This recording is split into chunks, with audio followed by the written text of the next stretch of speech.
کے بعد میں آپ سب لوگوں کو کچھ باتوں سے اور پورے قوم کو یہ کہنا چاہتا ہوں کہ بحیثیت ورکر میں آج آپ لوگوں کے سامنے مخاطب ہوں. ہمارے صبر کا پیمانہ لبریز ہو چکا ہے. ہم مزید صبر نہیں کر سکتے.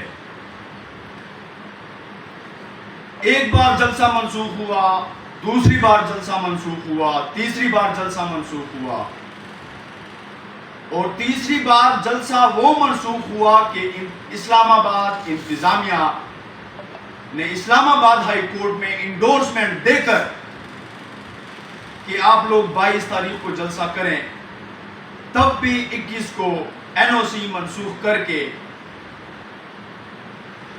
ہمارے ورکر کو گرفتار کیا جاتا ہے اور بے دردی سے مارا جاتا ہے. اور یہ ظلم، یہ زیادتی پریویس 2 سال سے لگاتار چل رہا ہے.